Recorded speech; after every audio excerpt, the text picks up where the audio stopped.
are very hopeful. Yeah, I know. You are always like, you know what? We need that balance. Oh my God! Because here's the thing: it shocked me when you said that. You said I'm really hopeful. Because if it's a shutdown, they still get paid. Nothing changes for them. They have nothing.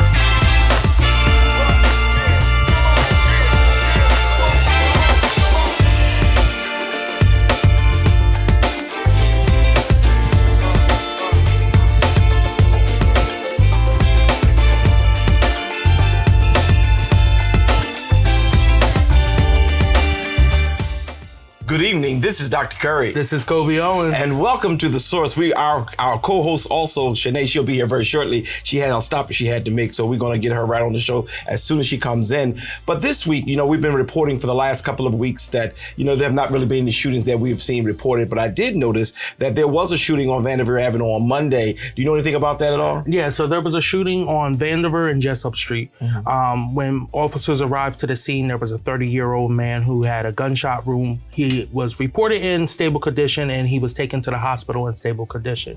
But the Newcastle County Police actually made the arrest in that shooting later that evening. And that was Mr. Knoll was arrested in regards to that shooting. So again, there has been a lot of violence we've seen off and on. It hasn't always been reported. It's always good when Newcastle County Police step in and make the arrest. But again, there's still a high rate of violence here in the city of Wilmington. Yeah. We are actually 2 shootings ahead of where we were in 2020. Well, we finished 2023 with 2 shootings ahead of 2022. We're off to our first shooting of the year that I've heard of so far, and we're only a few days in. This happened on January the 8th, only 8 days into the new year. Yeah, and again, we got to always remind everybody, we only can go off of what we see because there could be some things happening we just not aware of. Sometimes we have people on the street who do share with us things that has happened, so we do want to make sure that we do that.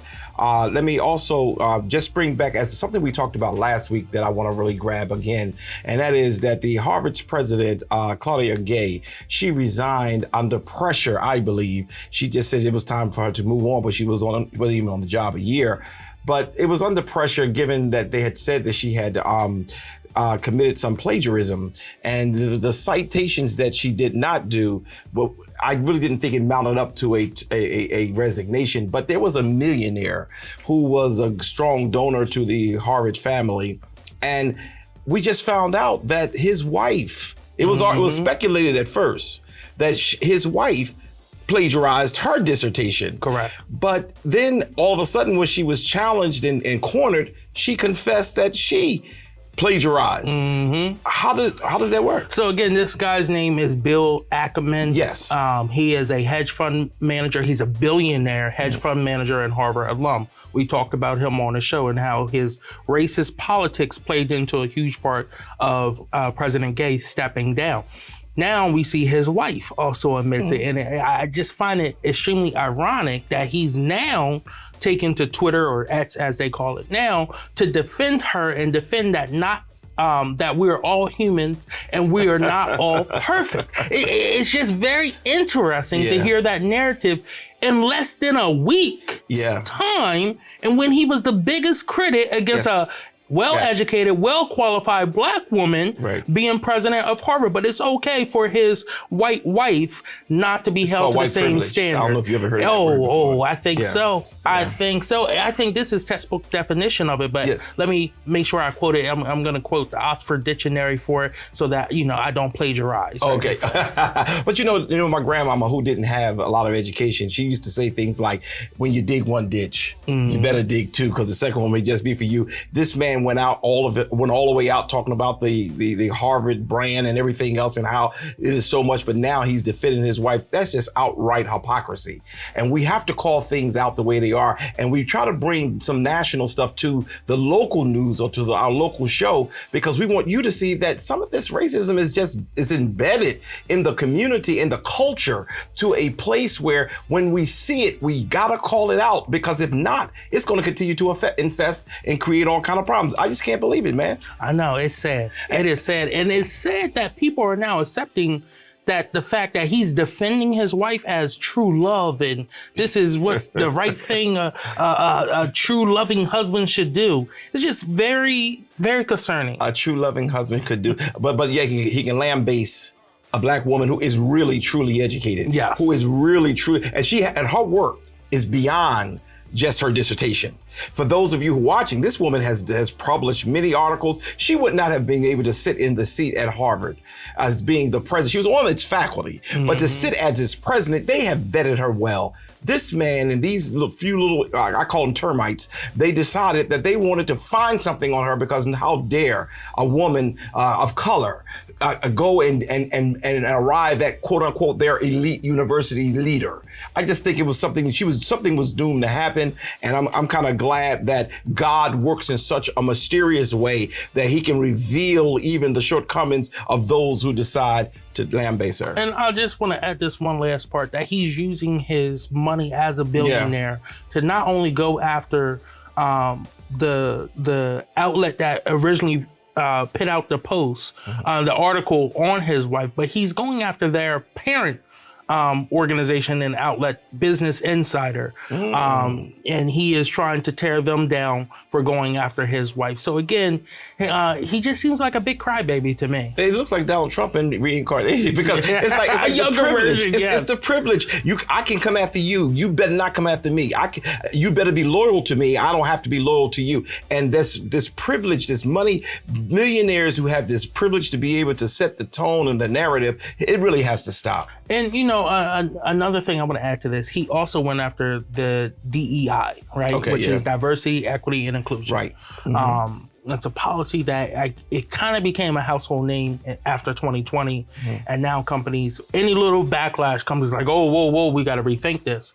He went after this, right? But now that his wife's being attacked, he's now saying it's anti-Semitic, anti-Zionist, and that, you can't just go after diversity of thought, which again, the complete 180 here is hilarious. Well, isn't it that, do you think he was really angered because Claudia Gaye did not say straight out that is anti-Semitism or whatever they was arguing about with that whole thing when Congress called for the hearing? Do you think that's... I mean, the hearing did exactly what it was supposed to. It was supposed to cause chaos in some of the highest educational institutions in the nation. Okay. The Republicans knew exactly what they were doing. These educational presidents, right, at these Ivy League universities, Penn, Harvard, I believe Yale was there as well, and I forget the fourth one.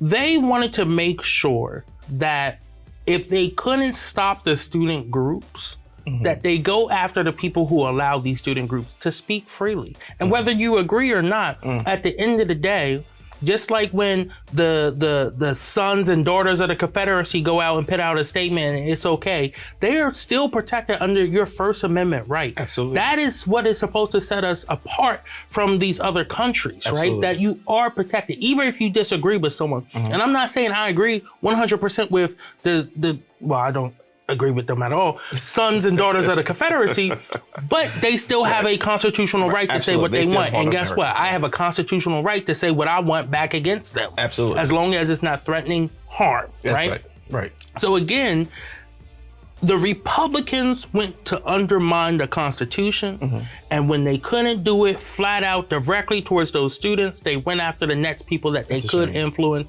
which are these powerful, rich board of trustees who then have the control over who is the president of these universities. Yeah, and I think that we need to make sure that those of you who are watching, got loved ones who are in powerful positions, you have to always be careful to understand the strategic hand that's behind the scene. Because all too often you'll hear something that's going on and you want to know, why are they getting so emotional? Why are they getting so upset about that? Why are they indignant about something? Because you got to understand there's a hidden hand behind some of the things that's going on, and they knew what they were doing. And I'm agreeing with you. That's all I'm really doing, is just agreeing with you that they knew what they were doing. And now she's going back to the faculty side of the house. But look at another one of our African-American women who have now been ostracized and lambasted because of her dissertation. I looked at what they were really talking about, one who have written two. I looked at what they were talking about. Those citations was not like an outright overt plagiarism where she just took the credit and didn't do anything and didn't get any credit behind it. I mean, didn't give any credit at all. But, I understand there's a standard, and I'm not going to ever just unjustify the standard. But what I'm grateful to God about is that God allowed the pusher wife to be exposed. Yes. Don't dig one ditch, dig two.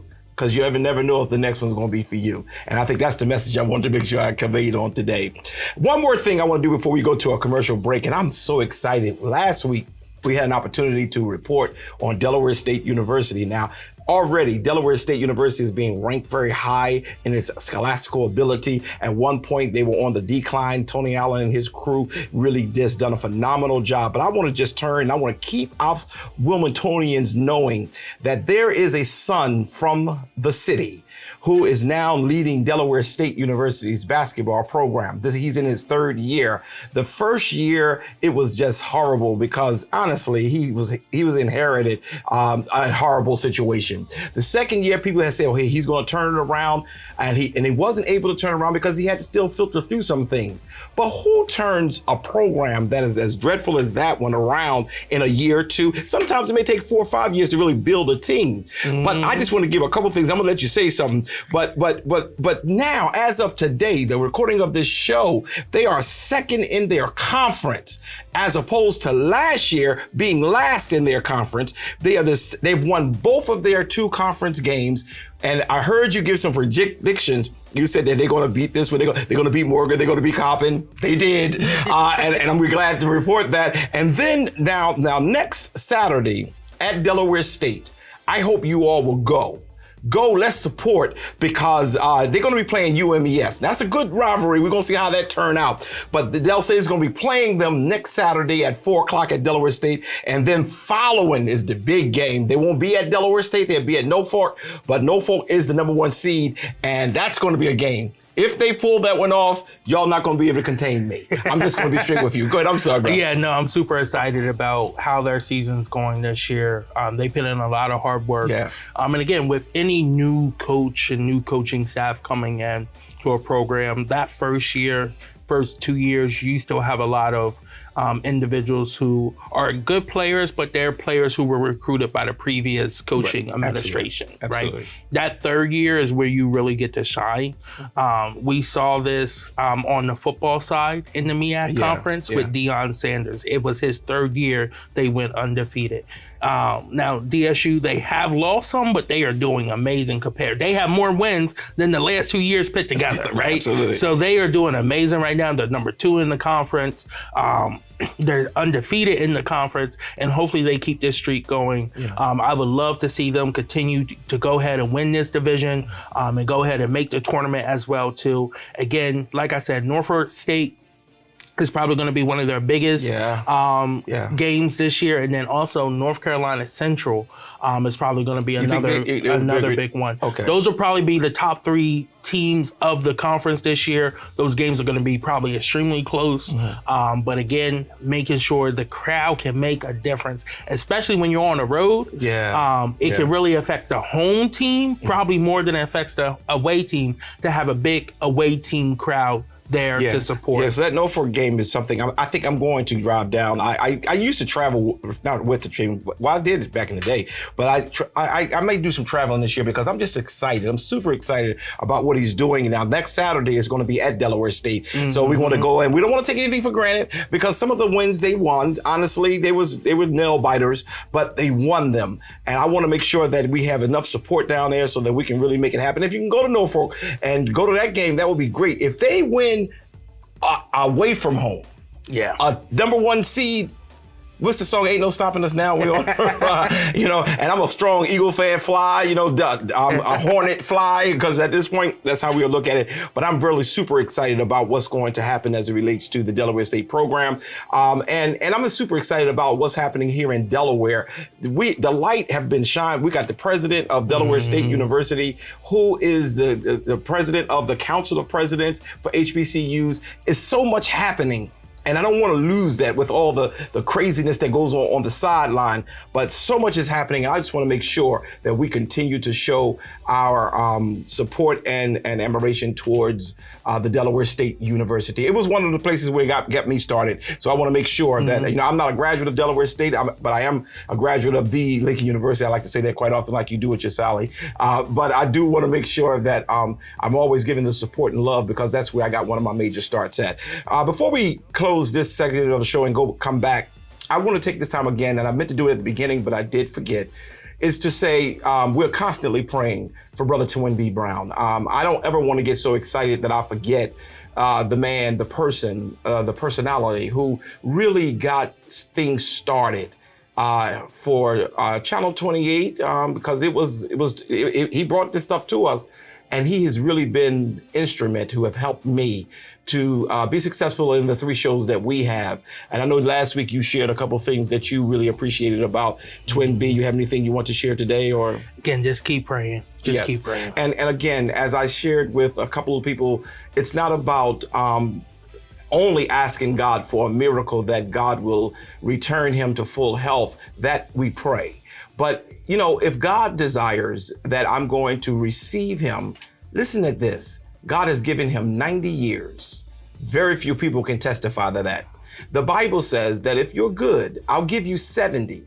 God has given him 20 extras. God has been his personal testimonial, the person who testifies to the goodness of a Brother Twin B. What the Lord decides, I pray that we will accept, whether it be to receive him or to allow him to continue to be with us. Let's pray for his family. Let's pray for him. And let's pray for all who love him.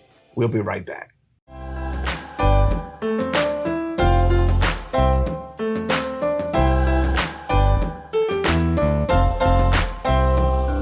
Tune in at 8 a.m. every Sunday for our worship services. Join us at 9 a.m. on YouTube and Facebook Live by typing Zion Fair Baptist Church.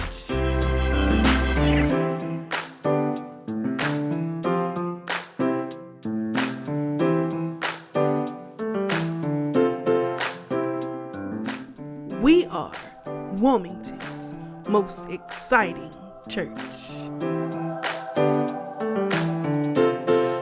Hello, my name is Eugene Young. I'm incredibly thankful to be here. I am a candidate for U.S. Congress, and I believe when it comes to Congress, it comes to service. One of my favorite lines about service is you can't lead without loving, you can't save without service. So what's the depth of your love, or what's the quality of your service? So this aspect of love and service is what brings me here before you today, and wanting to take that and extend that into Congress as we move forward. I look at my last 20 years of serving the community, and I look forward to having another 20 and being able to find more ways to even better serve the community, which has given me so much. So please feel free to join us at eugeneyoung.com. That's EUGENEYOUNG.com. That's eugeneyoung.com. If you're interested in volunteering or donating, it could be $5 a month, it could be $100 a month, it could just be a standard donation of $10. We appreciate it all. Thank you so very much, and wishing you a wonderful, beautiful day.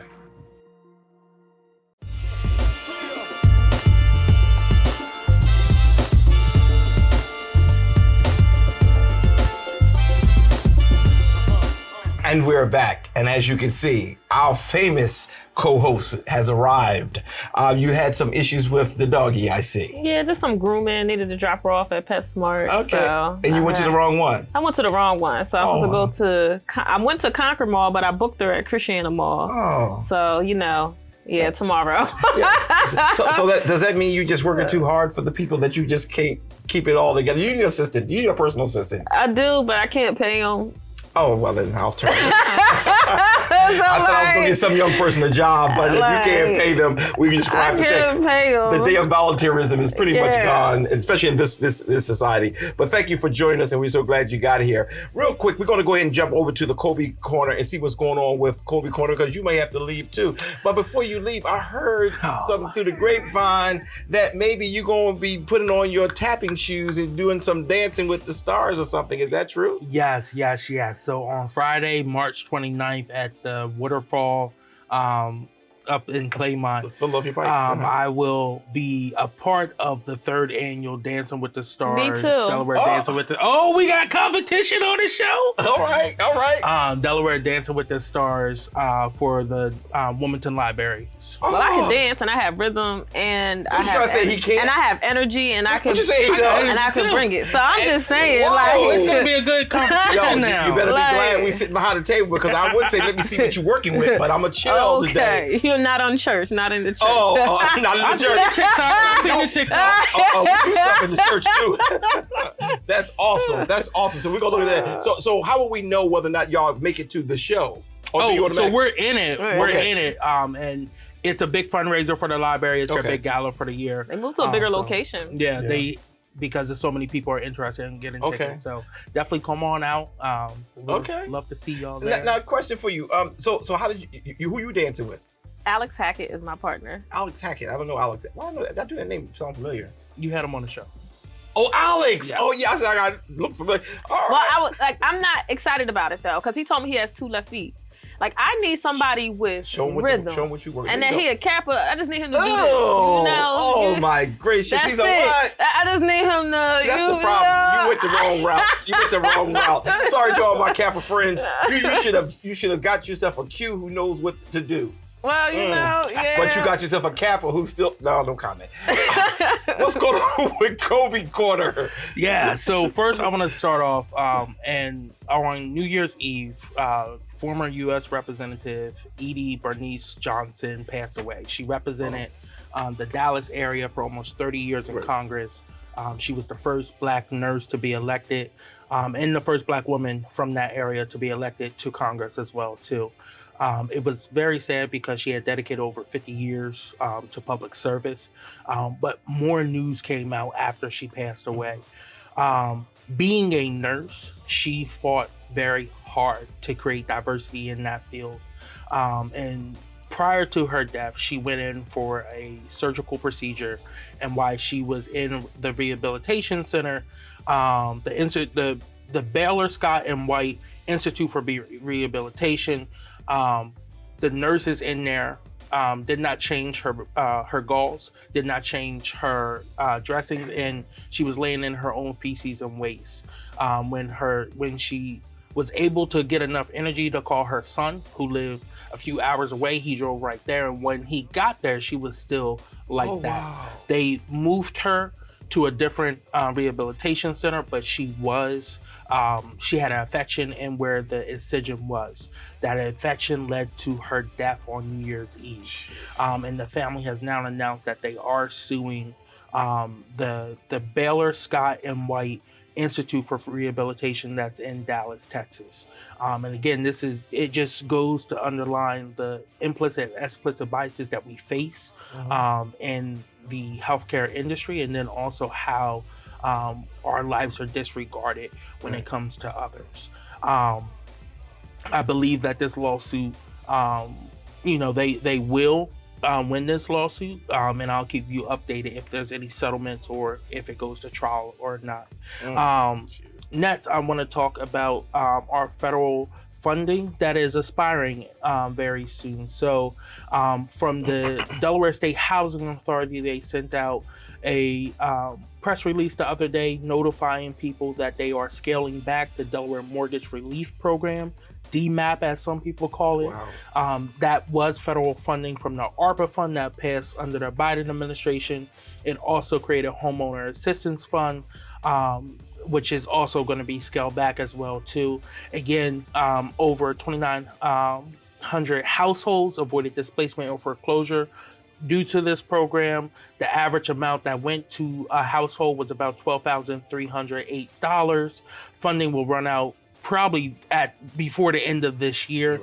Right. They had to spend it prior to 2025. The projected date was probably 2024. They're probably going to run out of money a lot sooner than that. And again, some of the things that it's no longer going to help with HOA fees and stuff like that. Tell me HOA so people can understand. Homeowner association fees, but it will still help with property tax as well as homeowner need assistance as well too. So again, this program, I know a lot of people who took advantage of it. They also were able to get help with the utilities, so water and sewage and electric as well too. A lot of people, when it first rolled out, it was not a lot of people applying. That application pool definitely filled up very quick. But I did want to let people know it's still around. They're just scaling it back on what you can get help with as well too. And I would love to see more people here in Wilmington who are in need of help go ahead and apply now before the application closes out, and they just work on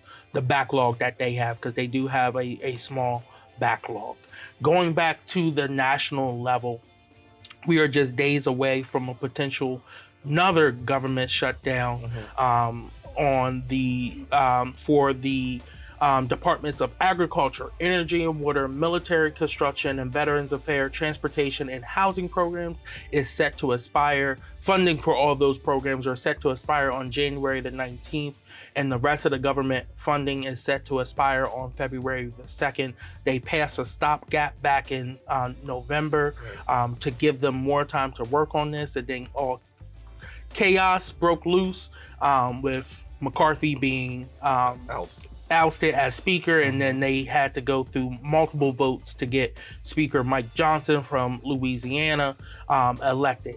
Now Speaker Johnson is facing the same criticism for pretty much backing the same deal that Speaker McCarthy and President Biden had come up with, which totals out to be about $1.6 trillion. That's a lot of money. It is. But then somehow they say they don't have no money for reparations. But that's just, I guess that's how government works sometimes. But the lawmakers have reached this deal for $1.66 trillion in government funding that will keep the doors open of the federal government for 2024.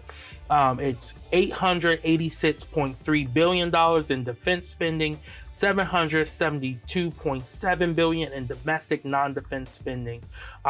It's in line with the deal, again, that McCarthy and Biden had negotiated to during the tense debt ceiling negotiations. Again, we will see how this vote turns out. Republicans took a vote on EV, holding EVs, or changing funding for the EV program just the other day.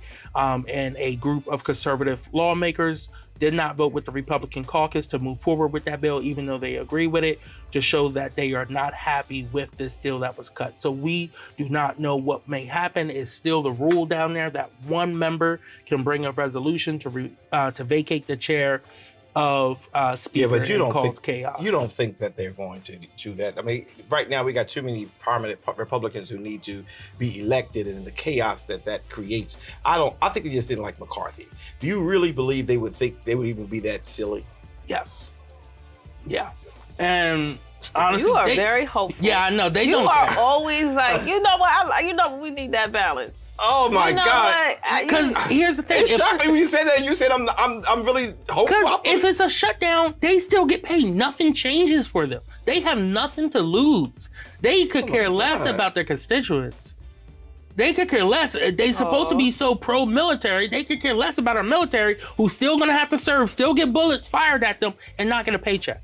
That's crazy. Their families are gonna have to wear it. Yeah, yes, you are. And you going to jail? And it's on my birthday weekend in February. Let it shut down. Hey, you going to jail? Shut down. I'm telling them I ain't going. especially you, especially an African American woman, you're going right to jail. I'm just really, y'all may think I'm joking, but I'm thinking like, okay, they did it once. They saw the chaos that they have created. They're not going to do that again, and they probably just didn't like McCarthy. But if you're telling me they may have the gall to do that again, stay They're tuned. already in early negotiations on how many they would need to go ahead and vote him out as speaker. But who would they put in? They have no clue.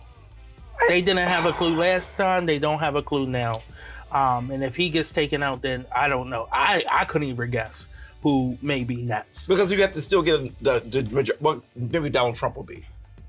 That's who they'll be the next Speaker of the House. Because he wanted it anyway. That's fair. Okay. And the last thing I have on my agenda is just a leg haul update. The General Assembly is back in session. And I just want to highlight 2 more additional bills. I talked about a few last go round, but I wanted to talk about the Homeless Bill of Rights. This year, there has been a change in the lead sponsor. So the sponsor was Sean Lynn from the 31st District down in Dover.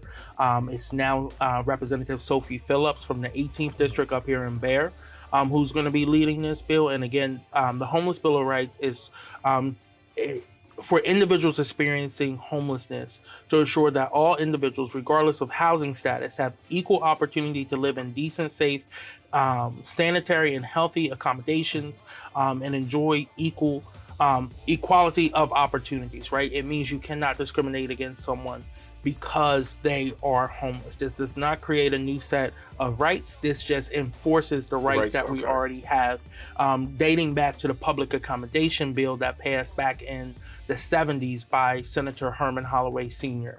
And then another bill, again, that I've talked about numerous times on this show that I forgot to mention last time was getting the final part of this bill done, which is creating a rent escrow program here in the state of Delaware. It passed the state house on like the second to last day of lay call in 2023. It's on the Senate side, so it will go to committee for the Housing and Land Use Committee that's chaired by Wilmington's own Tizzy Lockman.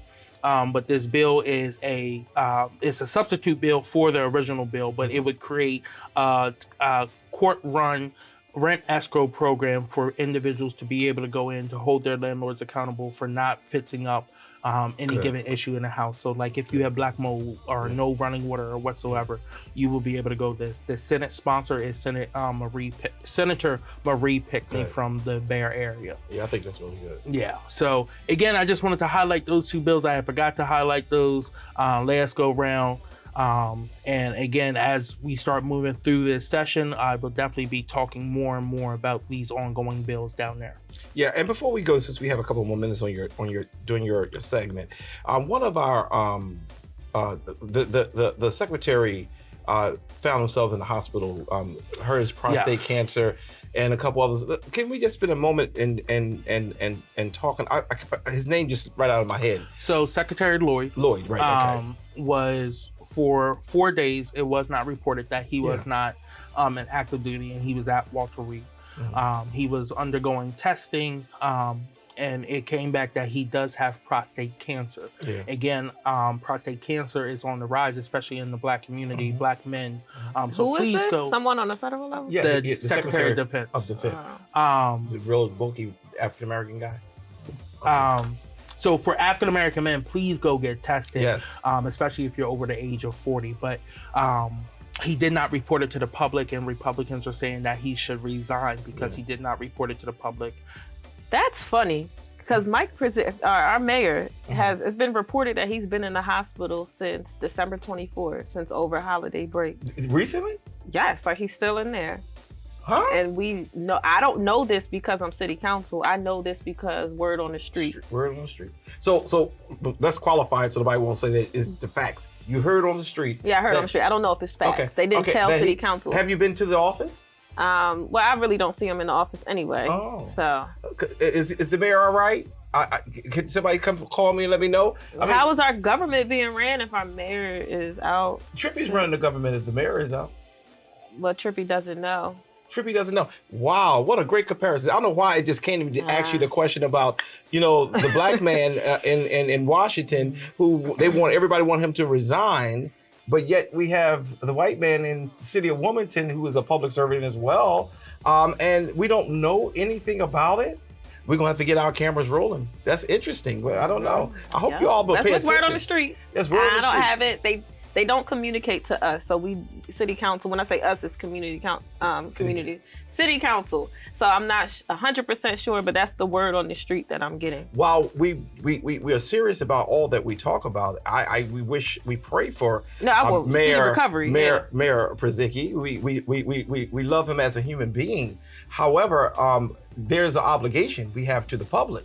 It's an outright disgrace that on the national level, there's people calling for resignations for a black man who discovered that he had while he was in the hospital, he was sick with some pain, and then he realized he has prostate cancer. And then you have another person who right here in the city, and we don't even know what the issue is and who is running the city with the mayor not being in his office. Yep. All this is well, I'll just say this. It's very clear who should be running the city. Yeah. It's in our city charter. It's a law, but we know that certain people decide that they can break those laws and do whatever they want. That's why we had to push so hard on residency. But the city charter says that if the mayor cannot perform the duties, then the duly elected council president, who's number 2 in the city, will fulfill those roles. So yeah, but he could probably still handle it because he could be in the hospital and still handle his duties, I guess. That's how it works. Hey, you told me to be optimistic. You did say that. So I'm being optimistic. Okay. And I apologize for anybody who may think we're taking this lightly. We're not taking it lightly. Not him being sick. Right, him being sick. We're not even playing with that. But the reality of it is, there's an obligation. There's an obligation of the administration office to be able to share truth. Now, if what we heard on the street, and I'm saying we now because I've now heard it from the street, then correct it. Correct the record. Where's our mayor? Mayor, is he okay? Mike Przicki, like we don't know nothing. What hospital? Where is he? We need as of today. As of today. Don't come back 2 weeks later and say, "Oh, it's all good. Y'all was wrong." No, as of today. No, we actually could be wrong because I don't know. But I'm being told, but I could be wrong that he was never in the hospital. But that's what people are saying. And that's what we qualified. And we qualified this by saying we heard on the street, which this is how we have to get a lot of news because it's controlled by that front office too, the media. So we'll see. We'll be right back. New guests, new conversations, new stories every Sunday at 11 a.m. Grab your cup of coffee and tune in with Dr. Curry for our weekly episodes of Coffee with Curry.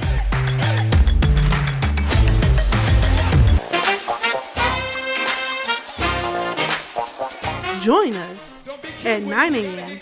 on YouTube every Sunday by typing E-Zion Fair Baptist Church. Oh my God, help me today. Which means every storm is a school. Every trial is a teacher.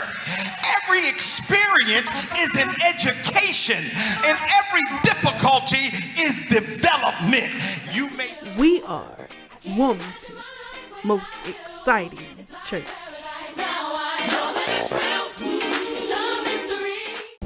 The world looks a whole lot different depending on where you stand. Sure does. From growing up in Wilmington to serving as a diplomat in a country devastated by war, starting 2 small businesses that created jobs, and teaching middle school math in neighborhoods that are too often overlooked and left behind.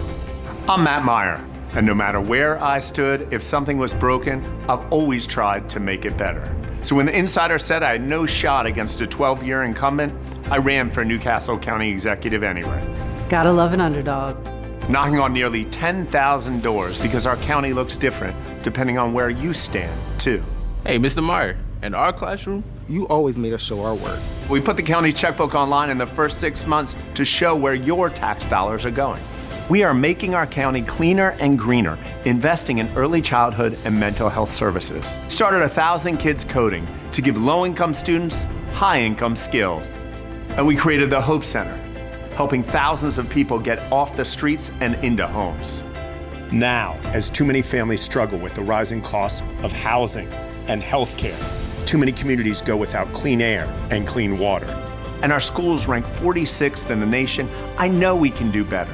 Because we should be a state where every kid gets a great education, where every family has a safe neighborhood they can afford to call home, and every woman makes decisions about her own body. You got that right. I'm Matt Meyer, and I'm running for governor so that no matter where you stand, we can all see a brighter future. Don't forget the website.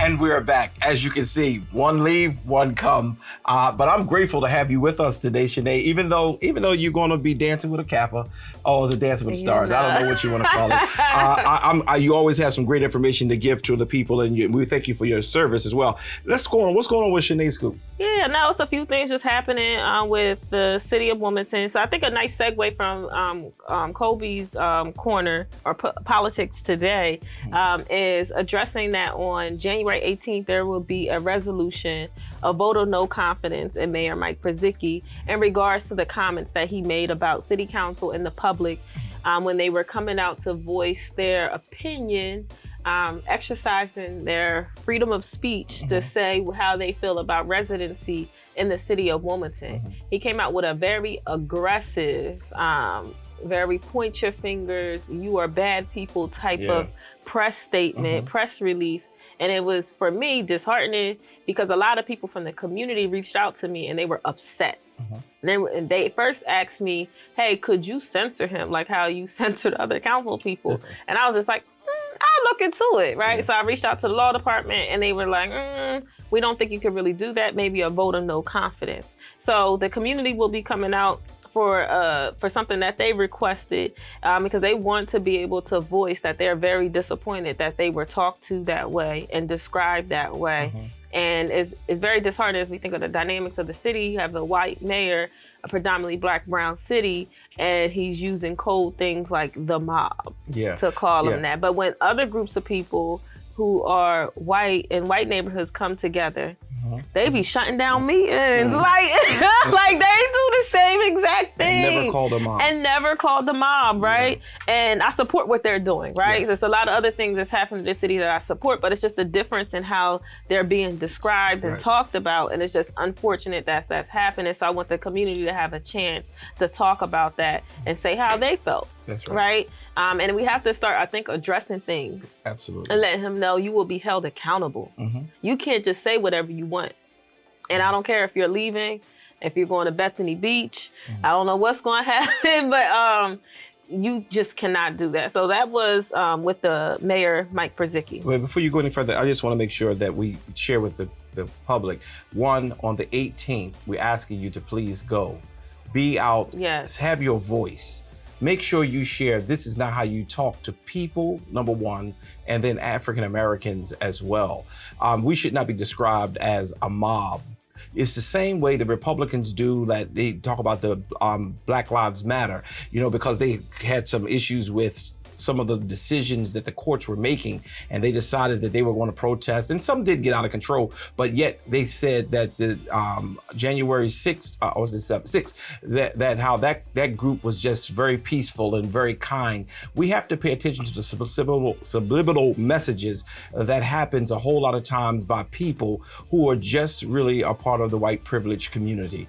And this is what I would like to do too. When the vote occurs, will the vote occur on the 18th? It will occur on the 18th. Okay, so please, if I can't make it there, I would like to write down the names of those who voted for it and against it. And I want to put them on the show. Okay. Because I want the public to see. We're asking for him to be not censored, but a vote of no confidence. A vote of no confidence, because how do you say that? If one of us would have said that against Jewish people, let's just call it what it is. We would be considered as infringing and doing things that is anti-Semitism. We have to stop lessening our value because of other people don't value us.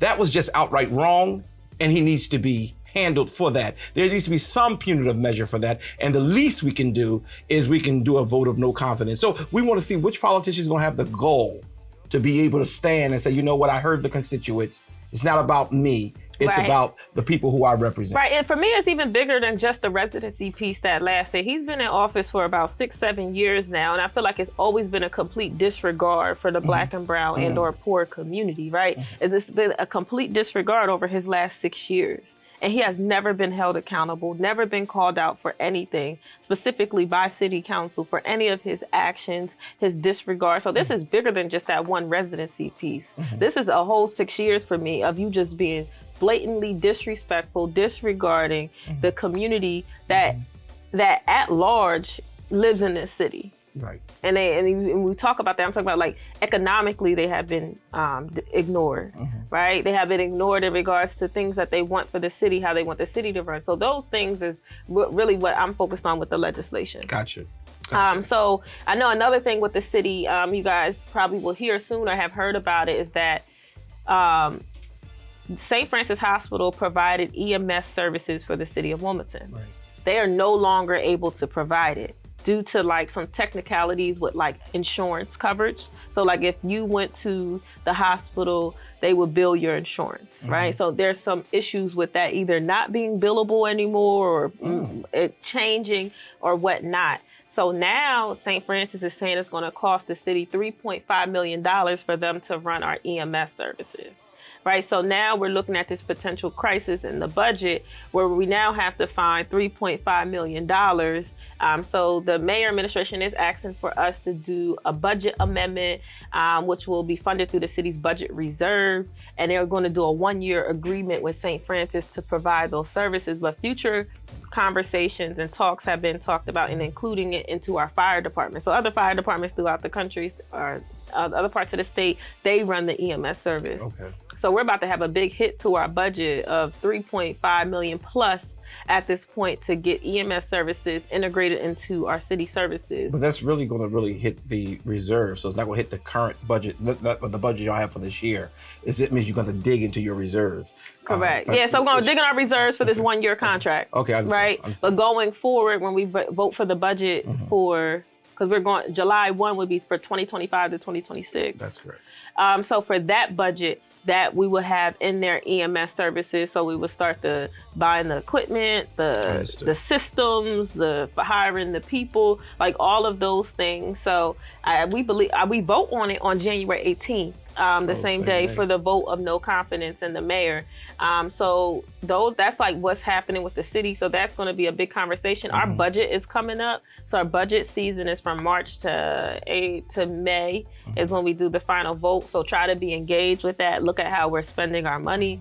This is going to be a major cut in our budget in regards to like the fire department and what they can do, because now they have to add a whole nother department. So they need a building where they're going to store them. Like all of those conversations are going to have to happen over the next few months or probably a year while we have our contract with St. Francis to at least provide that service, because it's a needed service.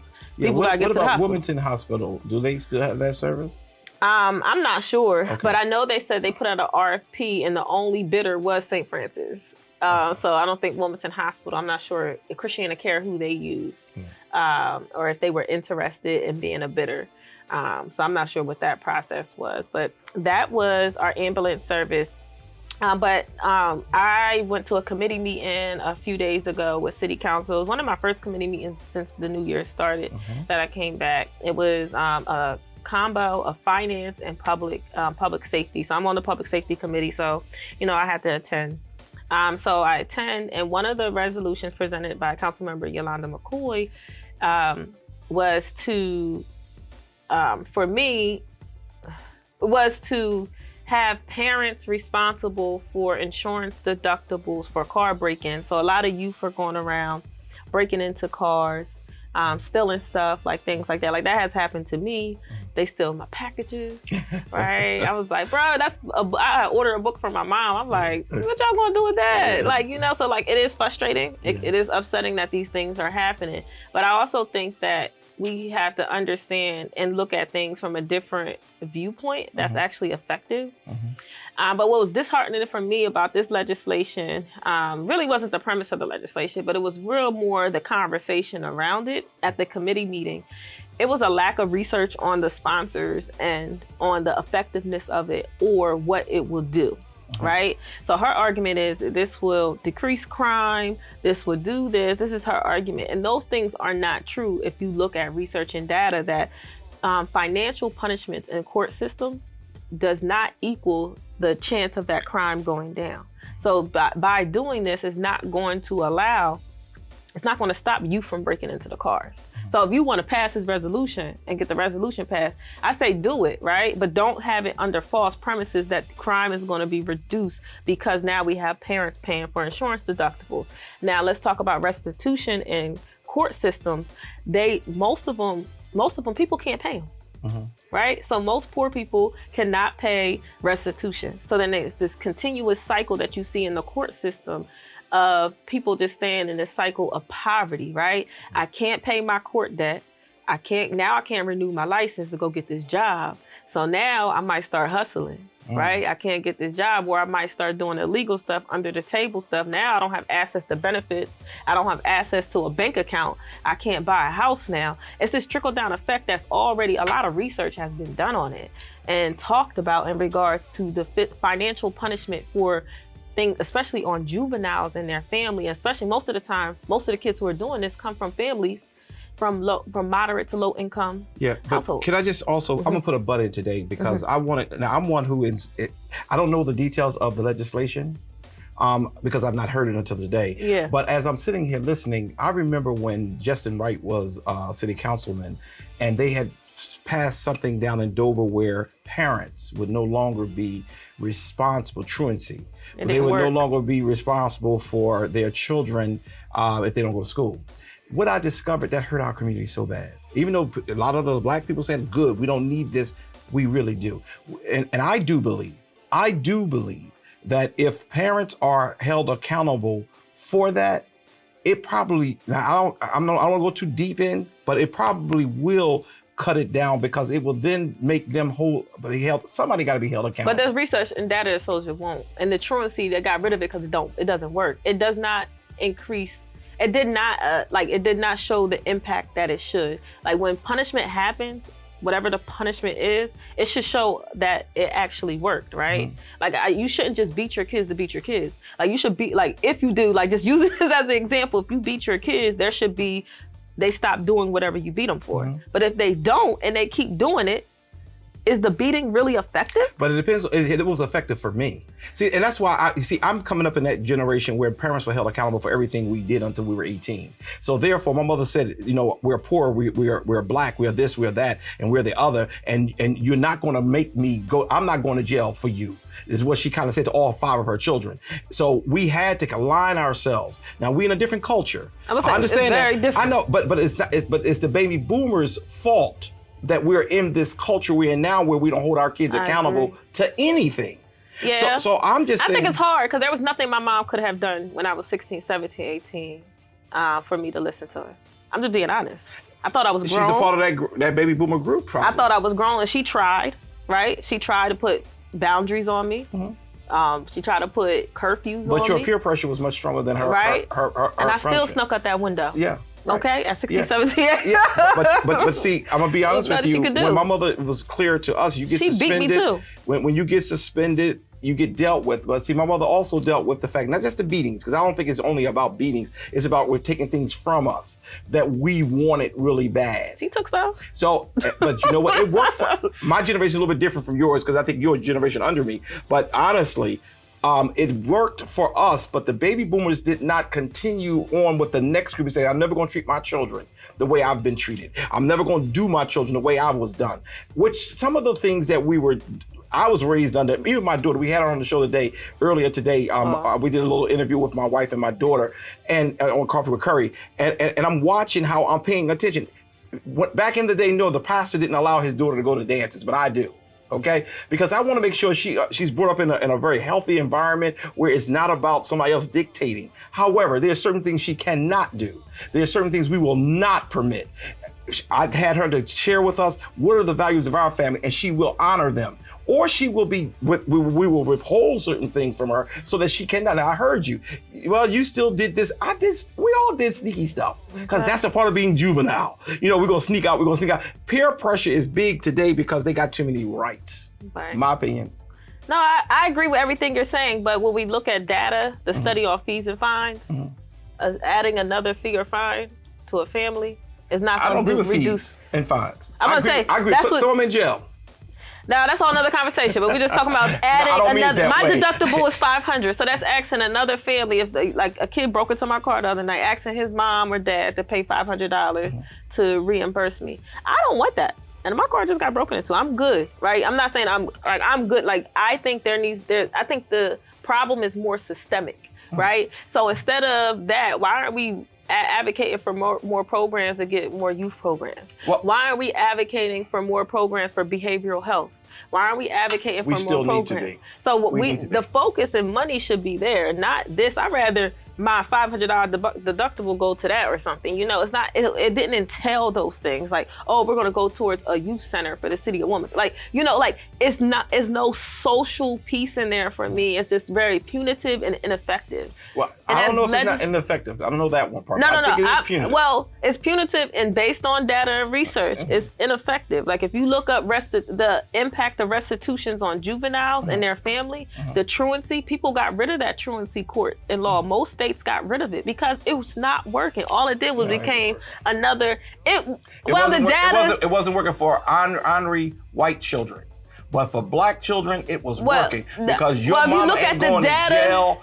You look at look. It said black and brown and poor. It did not work for person, and I know it depends on who writes the data. Okay, and a lot of times they interpret it and gives the results based on their own interpretations. But I'm gonna be very honest with you. In our community, when our parents would be faced with jail, or you will send your kids to school, they went to school. If they had snotty nose, they went to school.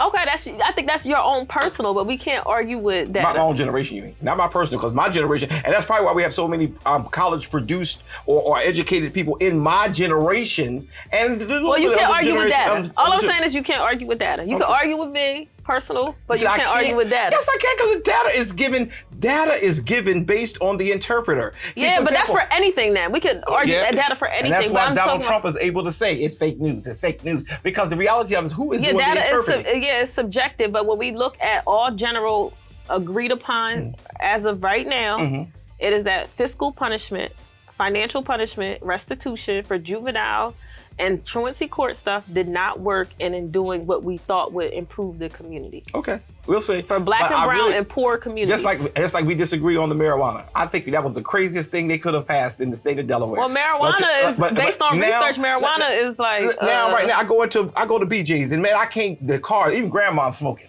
It's just too much, and it's hurting our community. See, it's hurting our community to a place where we're going to be lost. It's a lot of health benefits to marijuana. And then when you take a drug test, are they going to stop all the drug tests for jobs now? Yeah, the city of Wilmington, they don't use marijuana. City of Wilmington doesn't. But what about Newark? It's going to start rolling. Oh, I feel sick because I know about Newark because they just did one test and the person passed it. But the reality of it is, he said to me, "What if I just decide to smoke that legal marijuana? How do I get out of this quandary?" Yeah, like I still can't smoke it in the military, so there's still certain jobs that don't smoke it. Well, I can't. I wouldn't smoking it enough time for it to be detectable. Okay. Look, very good. I'm not gonna mess with you right there. I'm like, oh God. But it is a good debate, and I think maybe I can bring in. I hope that she's willing to come on and we can talk about it.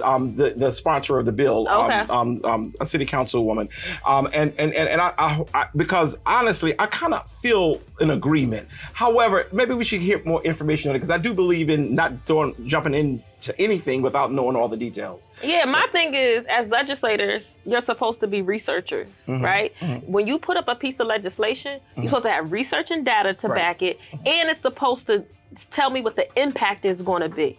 If you don't include those, and if you don't have community backing it, then what type of resolution or legislation are you really passing? And the legislators that we have are not doing that. Yeah, well, you understand the whole process. And a lot of people just understand what is popular. And there is a difference between a process and popular. So we understand that. Listen, this has been a great show. We out of time today. I really appreciate you taking the time. And on this show, we do disagree sometimes, but we're not disagreeing to a place where we are hating each other. Because at the end of the day, that's my sister, even though she going to the dance with a Kappa. That's all we have for y'all today. Look, this is Dr. Curry. I'll see ya. Shané Darby, talk to you soon.